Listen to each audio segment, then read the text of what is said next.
Bonjour, bienvenue dans ce nouvel épisode de notre balado sérieux. Mais pas trop. L'histoire des Germains, des Francs et des Mérovingiens, saison 4. Je m'appelle Xavier. Et je m'appelle Romain. Et nous vous invitons à nous suivre sur les réseaux sociaux Facebook et Instagram à meropodcast.fr. Et à nous donner des étoiles sur votre plateforme d'écoute favorite et à nous partager vos commentaires en nous écrivant à meropodcast.fr@gmail.com. Ceci est l'épisode bonus 88. Princesse, mais pas que.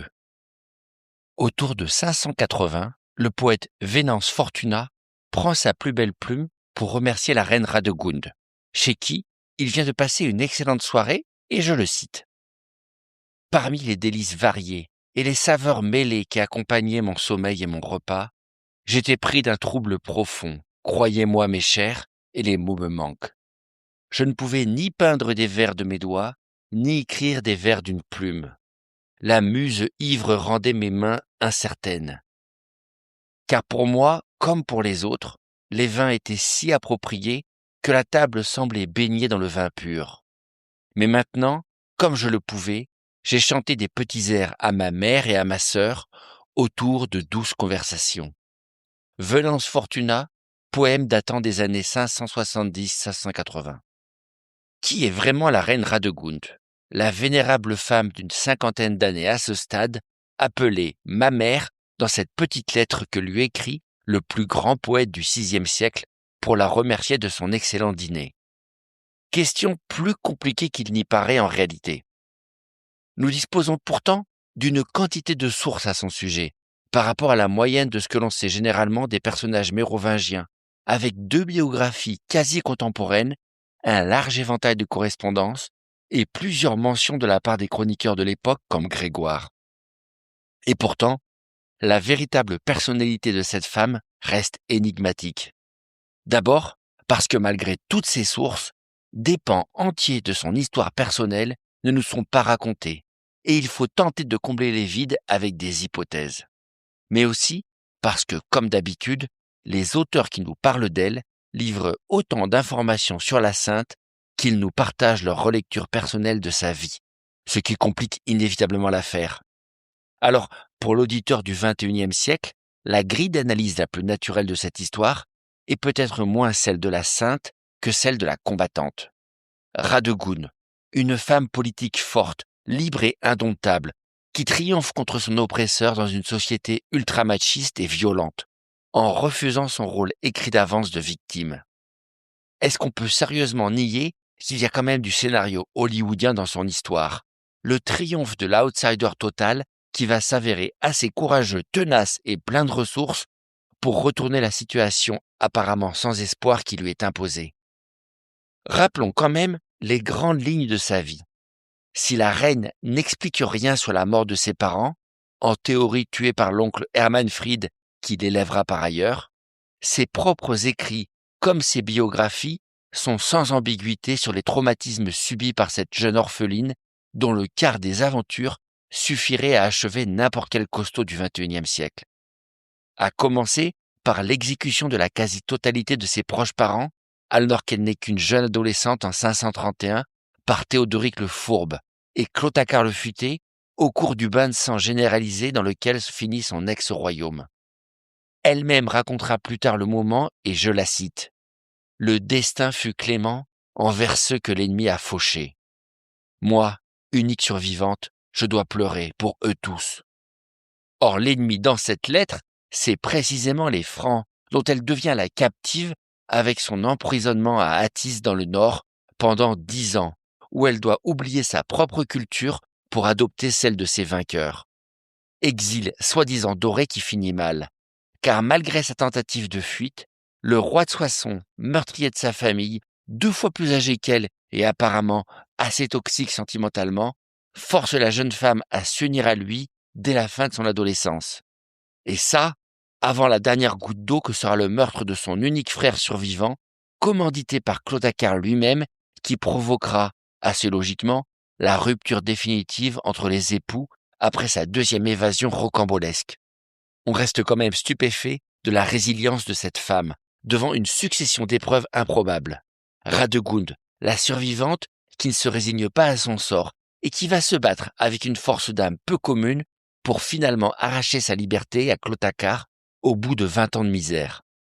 Sauf que cette dimension tragique, bien réelle de sa vie, n'est pas celle qui retient le plus l'attention de ses biographes contemporains, préoccupés en réalité par d'autres aspects de sa personnalité. Pour commencer, Venance Fortuna, le jeune poète italien, ami personnel de la reine comme on l'a dit, et qui deviendra évêque de Poitiers après la mort de la sainte, et qui, comme Grégoire de Tours d'ailleurs, va mettre surtout en avant la piété de cette femme. Ce qui les frappe avant tout, c'est sa dévotion absolue à Dieu. C'est ça le ressort de son existence pour eux, et c'est aussi le fait marquant qui explique à peu près tout son parcours. Allez lire cette femme des qu'abnégation et dévotion, n'hésitant pas à abandonner toute ambition terrestre et à s'infliger de véritables tortures physiques qu'on considérerait comme extrêmes de nos jours, dans une recherche toujours plus absolue d'humiliation afin de servir dignement le Seigneur. Et pour eux, pas de doute, c'est cette vocation irrépressible la force motrice derrière ces 20 ans de lutte avec Clotacar pour échapper à son tortionnaire, mais avant tout pour suivre l'appel de Dieu. Nulle autre ambition chez cette femme, seulement préoccupée du soin des pauvres et aspirant à une vie de prière et de jeûne. Elle renonce à la gloire et au pouvoir avec facilité et va se distinguer par sa générosité incroyable envers l'Église, comme par sa soumission parfaite à son autorité. Une vie pieuse donc à l'élire, avec cet humble rôle de diaconesse dans le monastère qu'elle fonde et dont elle n'est même pas la patronne, tellement l'humilité de la sainte est totale. Mais le problème, c'est que cette description correspond peut-être un peu trop à leur attente culturelle sur le rôle idéalement très soumis de la femme, ce qui sonne un peu trop beau et simple sous leur plume quand même. Alors, ne nous y trompons pas, les témoignages sont assez concordants sur sa piété pour qu'on ne puisse pas douter sérieusement de la foi ou des belles œuvres de cette femme, à mi-chemin entre Mère Teresa et le docteur Schweitzer. Mais il faut tout de même comparer cette vision avec sa deuxième biographie, écrite cette fois par une nonne de son monastère nommée Bodovina, et qui décide, quelques années après Fortuna, d'écrire sa propre version de la vie de la sainte. Alors peut-être pour la compléter, mais probablement aussi pour poliment rétablir un peu la vérité. Pour elle, Radegund est une femme pieuse et consacrée à Dieu, c'est clair. Mais c'est aussi une femme de tête, indomptable et dotée d'une volonté de fer, qu'elle a décidé de mettre au service de la mission qu'elle s'est choisie, à savoir de construire et de piloter le monastère le plus formidable, le plus exceptionnel et le plus prestigieux de toute la Gaule.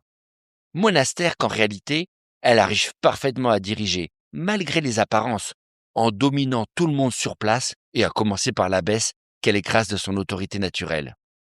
Et là, on n'est plus tout à fait dans le schéma de la douce jeune fille, s'habillant en actes humbles et serviles sous l'autorité des hommes forts de l'époque. Non, on est dans le registre de la femme puissante, capable de mobiliser son énergie, ses réseaux et son talent pour atteindre ses objectifs pieux.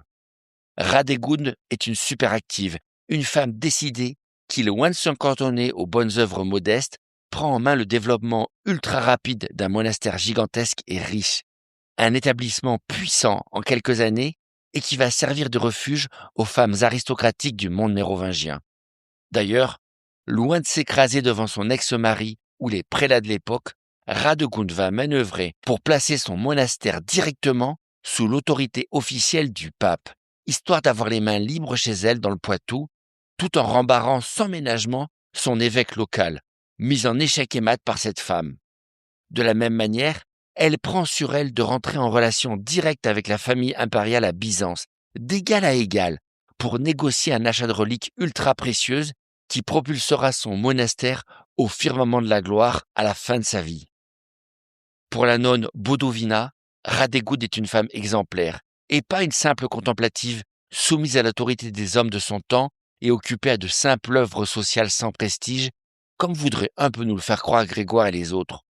Non, la reine est un leader spirituel et temporel d'envergure, jetant toutes ses forces dans la seule cause qui vaille, à savoir la réalisation de sa mission divine de faire de ce monastère un lieu de pouvoir et de rayonnement pour la chrétienté, sans cesser troublé par les limites culturelles ou sociales de son époque. Et bizarrement, les paradoxes sur la personnalité réelle de cette sainte ne s'arrêtent même pas là. Car la lettre que nous avons lue du même Venance Fortuna, écrite de son vivant pour le coup, révèle encore une autre facette de sa vie. Car n'allons pas croire que parce qu'elle est devenue diaconesse, notre reine a vécu comme une ermite misérable pendant des années. Bien au contraire, malgré les récits de jeûnes extrêmes et d'épreuves physiques qu'elle s'impose, et que nous racontent ses biographes en long et en large, il semble pourtant évident que la reine a aussi utilisé sa position et sa fortune pour mener une véritable vie de princesse. Quel qu'ait été son propre goût pour le luxe, Radegund a continué d'entretenir une vie sociale intense au sein du monastère, invitant les puissants et les célébrités de l'époque à lui rendre visite, entretenant une correspondance diplomatique avec toutes les têtes couronnées de l'époque et donnant des banquets arrosés des meilleurs vins pour ses visiteurs venus pimenter une vie pas si triste que ça au final. Comme si, une fois libérée de la cour de Clotacar, où elle refusait d'endosser le rôle de la potiche docile, elle pouvait enfin, à son tour, tenir son rang de princesse en son nom propre, distribuant généreusement des présents et régalant ses convives des meilleurs repas.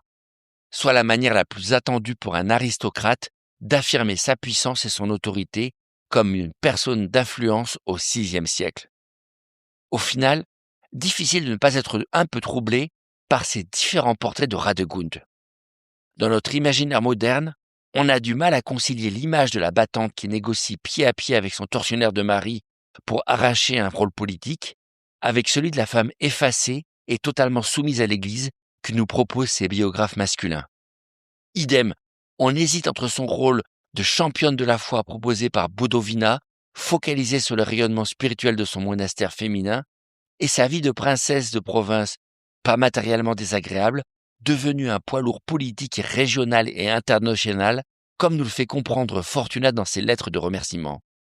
Peut-être parce que simplement notre vision des personnages du Moyen-Âge est marquée par une grille de lecture du XXIe siècle, qui fonctionne mal avec la complexité de ce temps. Ou que tout bêtement, on regarde trop souvent les personnages du passé sous un angle simpliste, en négligeant qu'eux aussi pouvaient être des individus complexes, avec plusieurs facettes dans leur existence. Au final, on n'est pas obligé de voir dans ce portrait composite la simple incohérence ou le biais des sources. Est-ce que le meilleur hommage qu'on puisse rendre à cette femme n'est pas d'imaginer qu'elle aussi a pu endosser plusieurs rôles au cours d'une vie plus folle que n'importe quel scénario de cinéma? Une vie dont elle a été moins la victime finalement que le capitaine envers et contre tout.